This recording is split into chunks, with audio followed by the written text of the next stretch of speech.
Price the lord. ಈ ದಿನದ ದೇವರ ವಾಕ್ಯಕ್ಕಾಗಿ ದೇವರು ಮತ್ತೊಂದು ಅವಕಾಶ ಮಾಡಿಕೊಟ್ಟಿದ್ದಾನೆ. ಅದಕ್ಕಾಗಿ ದೇವರಿಗೆ ನಾನು ವಂದನೆಯನ್ನು ಸಲ್ಲಿಸುತ್ತೇನೆ. ಎಲ್ಲರಿಗೂ ಯೇಸು ಕ್ರಿಸ್ತನ ನಾಮದಲ್ಲಿ ನಮಸ್ಕಾರವನ್ನು ತಿಳಿಸೋಳಾಗಿದ್ದೇನೆ.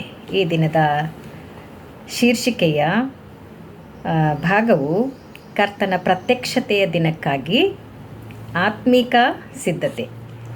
ದೇವರು ಈ ಲೋಕಕ್ಕೆ ಬರುವಾತನಾಗಿದ್ದಾನೆ.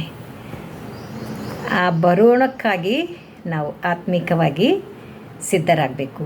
ಹೇಗೆ ಸಿದ್ಧರಾಗಬೇಕು ಎನ್ನುವಂಥದ್ದು ಸ್ವಲ್ಪ ನೋಡಿಕೊಳ್ಳೋಣ.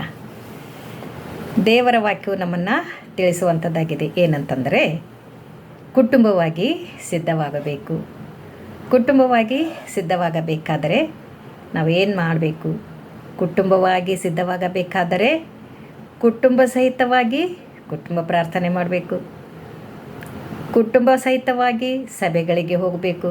ಕುಟುಂಬ ಸಹಿತವಾಗಿ ಆರಾಧನೆ ಮಾಡಬೇಕು. ಕುಟುಂಬದವರೆಲ್ಲರೂ ಸೇರಿಕೊಂಡು ದೇವರನ್ನು ಸ್ತುತಿಸಬೇಕು, ಸೇವೆ ಮಾಡಬೇಕು. ಇದು ಕೌಟುಂಬಿಕ ಒಂದು ಸಿದ್ಧತೆಯಾಗಿದೆ ಮತ್ತು ಸಭೆಯಾಗಿ ಸಿದ್ಧವಾಗುವಂಥದ್ದಾಗಿದೆ. ಸಭಿಕರೊಡನೆ ಸೇರಿಕೊಂಡು ನಾವು ಕರ್ತನ ಬರೋಣಕ್ಕೆ ಆತ್ಮಿಕವಾಗಿ ಸಿದ್ಧತೆಗಳನ್ನು ಮಾಡಿಕೊಳ್ಳಬೇಕು. ದೇವರ ವಾಕ್ಯಗಳನ್ನು ಕೇಳಬೇಕು. ಸಭಿಕರೆಲ್ಲರೊಂದಿಗೆ ಸೇರಿಕೊಂಡು ಆರಾಧಿಸಬೇಕು. ಕುಟುಂಬದವರೆಲ್ಲರೊಂದಿಗೆ ಸೇರಿಕೊಂಡು ಆರಾಧಿಸಬೇಕು. ಸಭೆಯಾಗಿ ನಾವು ಸಿದ್ಧಗೊಳ್ಳಬೇಕು. ಕುಟುಂಬವಾಗಿ ನಾವು ಸಿದ್ಧಗೊಳ್ಳಬೇಕು. ಎಲ್ಲದಕ್ಕಿಂತಲೂ ಹೆಚ್ಚಾಗಿ ವೈಯಕ್ತಿಕವಾಗಿ ನಾವು ಸಿದ್ಧವಾಗಬೇಕು ಎನ್ನುವಂಥ ವಿಷಯವನ್ನು ನಾನು ಈ ದಿನ ಹೇಳೋದಕ್ಕೆ ಇಷ್ಟಪಡೋಳಾಗಿದ್ದೇನೆ. ಕೀರ್ತನೆಗಳು 119 ಅಧ್ಯಾಯ ವಚನ 11ರಲ್ಲಿ ವೈಯಕ್ತಿಕ ಸಿದ್ಧತೆಯ ಬಗ್ಗೆ ನಾನು ಕೆಲವು ವಿಷಯಗಳನ್ನು ತಿಳಿಸಬೇಕಂತ ಈ ದಿನ ಸಿದ್ಧಗೊಂಡಿರೋದ್ರಿಂದ ದೇವರು ಈ ವಾಕ್ಯಗಳನ್ನು ಆಶೀರ್ವದಿಸಲಿ.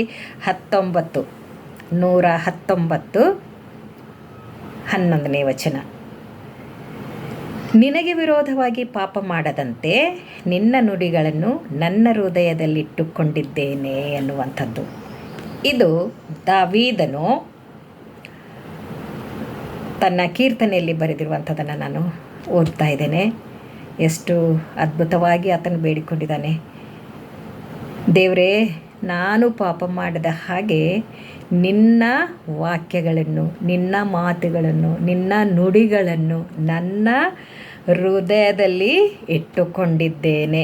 ಯಾರ್ಯಾರು ದೇವರ ವಾಕ್ಯಗಳನ್ನು, ದೇವರ ಮಾತುಗಳನ್ನು ತಮ್ಮ ಹೃದಯದಲ್ಲಿ ಇಟ್ಟುಕೊಂಡಿದ್ದಾರೋ ಅವರು ಪಾಪ ಮಾಡದಂತೆ ಅದು ತಡೆ ಹಿಡಿಯುವಂಥದ್ದಾಗಿದೆ. ಪಾಪ ಮಾಡದಂತೆ, ಶೋಧನೆಯೊಳಗೆ ಬೀಳದಂತೆ ಅದು ನಮ್ಮನ್ನು ನಡೆಸುವಂಥದ್ದಾಗಿದೆ. ದೇವರ ವಾಕ್ಯವು ಬಲವುಳ್ಳದ್ದಾಗಿದೆ, ಶಕ್ತಿಯುಳ್ಳದ್ದಾಗಿದೆ, ಪವಿತ್ರವಾಗಿದೆ, ನಡೆಸುವಂಥದ್ದಾಗಿದೆ. ಆದ್ದರಿಂದ ದೇವರ ವಾಕ್ಯಗಳನ್ನು ನಮ್ಮ ಹೃದಯದಲ್ಲಿಟ್ಟುಕೊಳ್ಳಬೇಕು. ಹೃದಯದ ಹಲಿಗೆ ಮೇಲೆ ಅವುಗಳನ್ನು ಬರೆದಿಟ್ಟುಕೊಳ್ಳಬೇಕು. ಹಣೆಯ ಮೇಲೆ ಜ್ಞಾಪಕ ಪಟ್ಟಿಯಂತೆ ಬರೆದಿಟ್ಟುಕೊಳ್ಳಬೇಕು. ಕೈಗೆ ಉಂಗುರವಾಗಿ ಅದನ್ನು ಧರಿಸಿಕೊಳ್ಳಬೇಕು ಎಂದು ಜ್ಞಾನೋಕ್ತಿಯಲ್ಲಿ ನಾವು ನೋಡುವರಾಗಿದ್ದೇವೆ. ಇಲ್ಲಿ ದಾವೀದನು ಹೇಳ್ತಾ ಇದ್ದಾನೆ, ದೇವರೇ, ನಿನಗೆ ವಿರೋಧವಾಗಿ ಪಾಪ ಮಾಡದಂತೆ, ಯೇಸು ಸ್ವಾಮಿಗೆ ವಿರೋಧವಾಗಿ, ದೇವರಿಗೆ ವಿರೋಧವಾಗಿ ಪಾಪ ಮಾಡುವುದಾದರೆ ನಮಗೆ ನರಕವು ಖಂಡಿತವಾಗಿ ಇದೆ.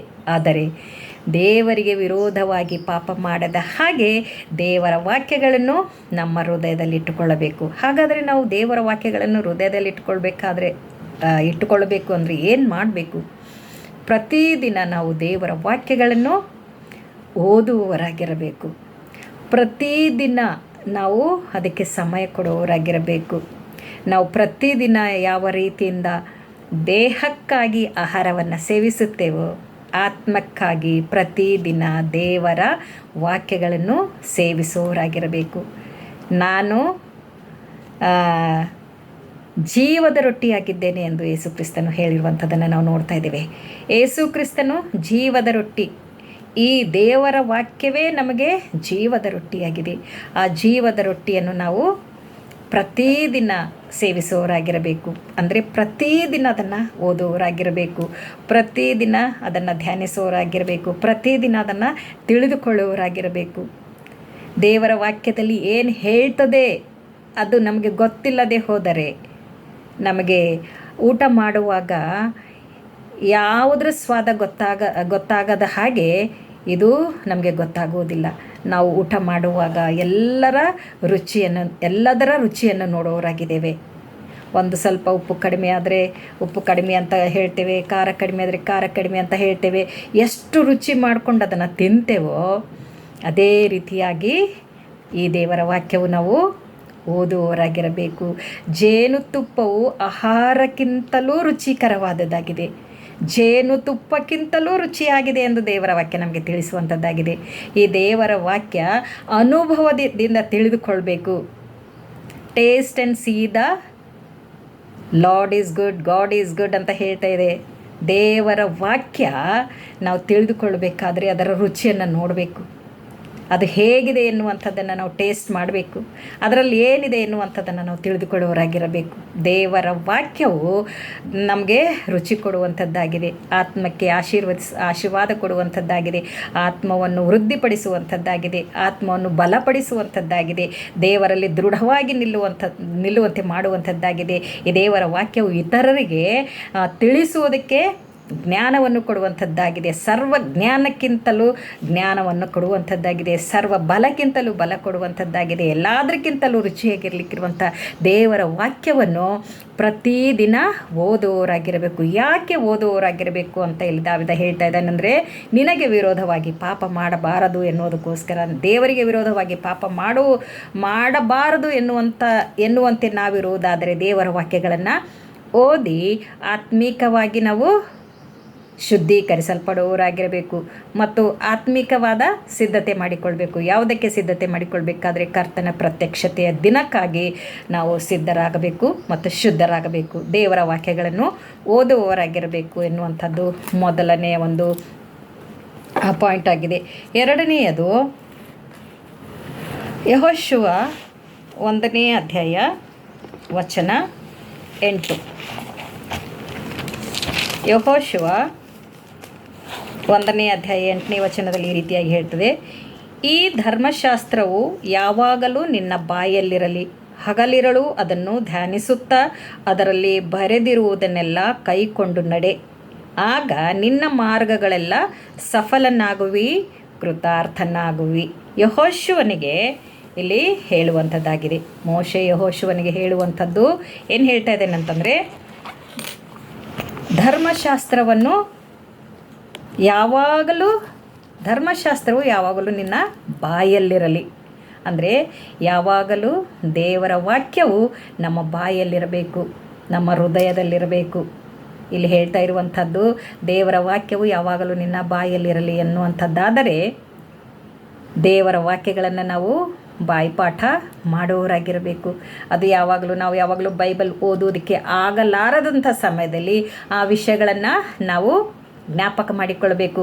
ಎತ್ತುಗಳು ಹುಲ್ಲನ್ನು ತಿಂದು ವಿಶ್ರಾಂತಿಯ ಸಮಯದಲ್ಲಿ ಅದನ್ನು ಮೆಲುಕು ಹಾಕ್ತಾ ಇರ್ತವೆ.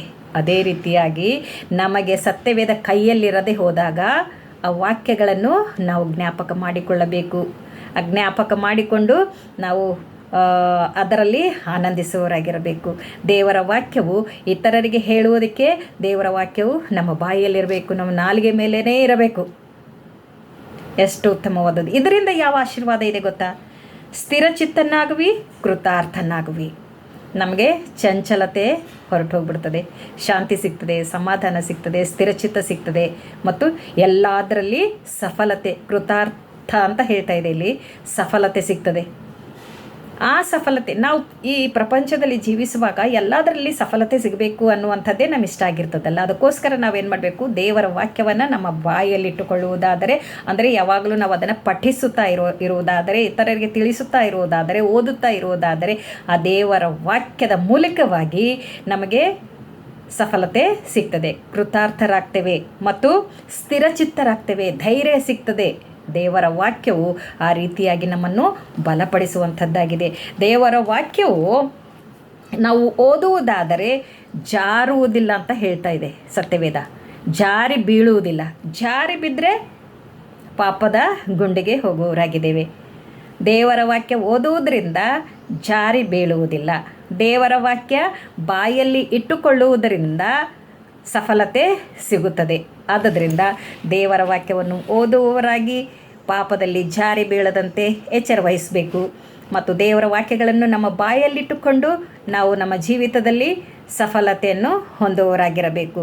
ಸಫಲತೆ ಹೊಂದಿದಾಗ ಮಾತ್ರ ಕರ್ತನ ಪ್ರತ್ಯಕ್ಷತೆಗೋಸ್ಕರ ನಾವು ಆತ್ಮೀಕ ಸಿದ್ಧತೆ ಮಾಡಿಕೊಳ್ತಾ ಇದ್ದೇವೆ ಎನ್ನುವಂಥದ್ದು ಇಲ್ಲಿ ನಮಗೆ ತೋರಿಸಿಕೊಡುವಂಥದ್ದಾಗಿದೆ. ನಾವು ಆತ್ಮೀಕ ಸಿದ್ಧತೆ ಮಾಡಿಕೊಳ್ಳುವುದರಲ್ಲಿ ಮೂರನೇ ಒಂದು ಭಾಗವನ್ನು ನಾವು ನೋಡಿಕೊಳ್ಳೋಣ.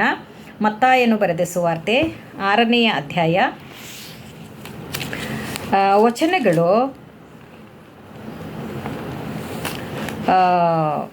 10ನೇ ವಚನದಿಂದ 15ರವರೆಗೆ ನಾವಿಲ್ಲಿ ನೋಡೋರಾಗಿದ್ದೇವೆ. ಇಲ್ಲಿ ಕರ್ತನ ಶಿಷ್ಯರು ದೇವರ ಬಳಿಯಲ್ಲಿ ಬಂದು, ಯೇಸು ಕ್ರಿಸ್ತನ ಬಳಿಯಲ್ಲಿ ಬಂದು ನಮಗೆ ಪ್ರಾರ್ಥನೆಯನ್ನು ಕಲಿಸಿಕೊಡು ಎಂದು. ಅಂದರೆ 3ನೇದು ಪಾಯಿಂಟು ಪ್ರಾರ್ಥಿಸಬೇಕು. ಮೊದಲನೇ ಪಾಯಿಂಟ್ ಏನಿತ್ತು?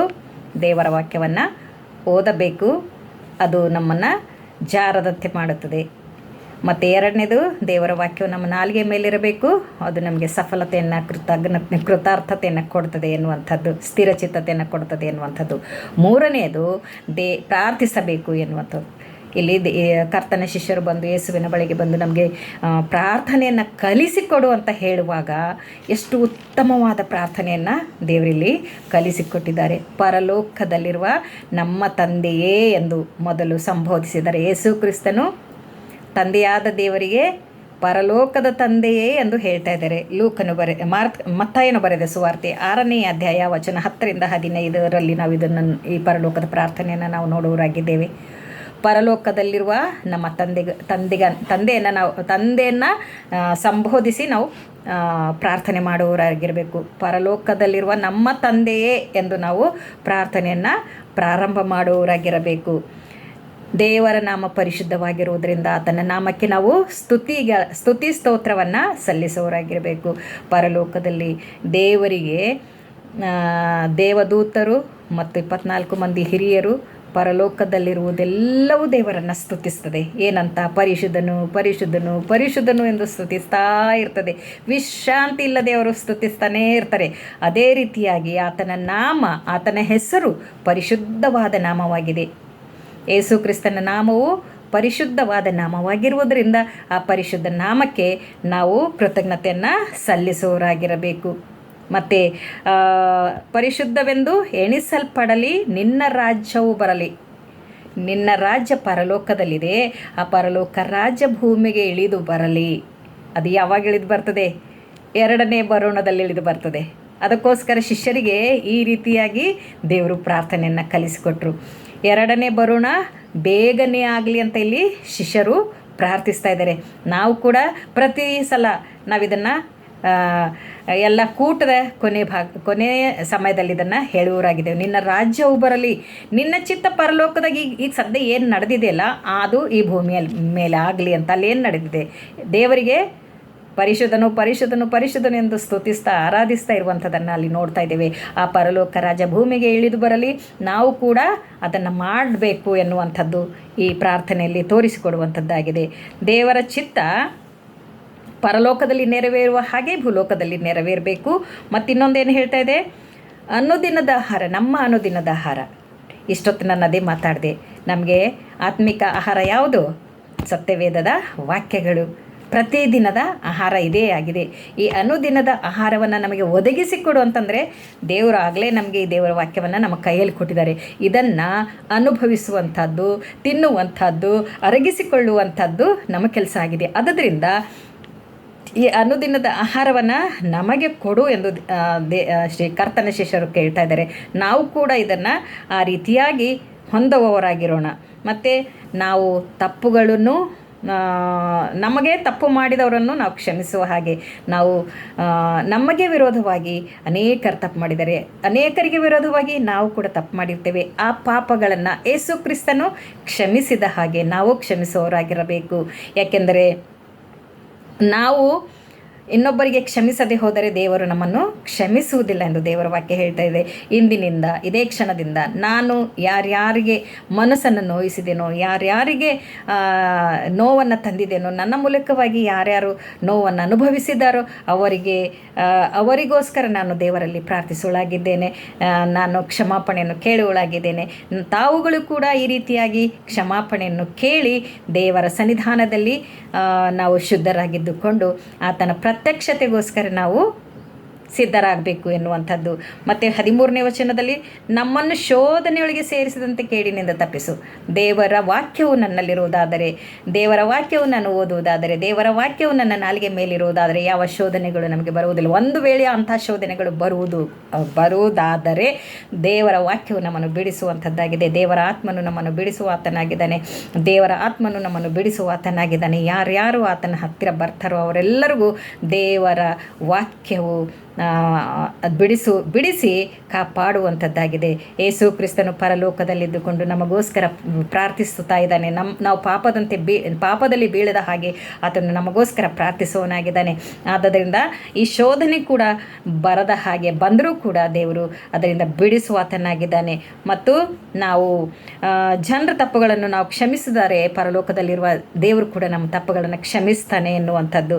ಮತ್ತು 15ರಲ್ಲಿ, ಆದರೆ ನೀವು ಜನರ ತಪ್ಪುಗಳನ್ನು ಕ್ಷಮಿಸದೆ ಹೋದರೆ ನಿಮ್ಮ ತಂದೆ ಸಹ ನಿಮ್ಮ ತಪ್ಪುಗಳನ್ನು ಕ್ಷಮಿಸುವುದೇ ಇಲ್ಲ. ಆದ್ದರಿಂದ ನಾವು ಕ್ಷಮಿಸುವವರಾಗಿರಬೇಕು. ತಂದೆಯ ಮೂಲಕ ನಾವು ಕ್ಷಮಾಪಣೆಯನ್ನು ಹೊಂದುವವರಾಗಿರಬೇಕು. ಈ ರೀತಿಯಾಗಿ ನಾವು ಶುದ್ಧರಾಗಬೇಕು ಎನ್ನುವಂಥದ್ದು. ಈ ರೀತಿಯಾಗಿ ನಾವು ಕರ್ತನ ಪ್ರತ್ಯಕ್ಷತೆಯ ದಿನಕ್ಕಾಗಿ ವೈಯಕ್ತಿಕವಾಗಿ ಸಿದ್ಧರಾಗಬೇಕು ಎನ್ನುವಂಥ ವಿಷಯವನ್ನು ನಾನು ಈ ದಿನ ಹೇಳಿ ಈ ದೇವರ ವಾಕ್ಯವನ್ನು ಮುಗಿಸುತ್ತೇನೆ. ದೇವರ ನಾಮಕ್ಕೆ ಸ್ತೋತ್ರವಾಗಲಿ. ಎಲ್ಲರಿಗೂ ಯೇಸು ಕ್ರಿಸ್ತನ ನಾಮದಲ್ಲಿ ವಂದನೆಗಳು. ಆಮೇನ್.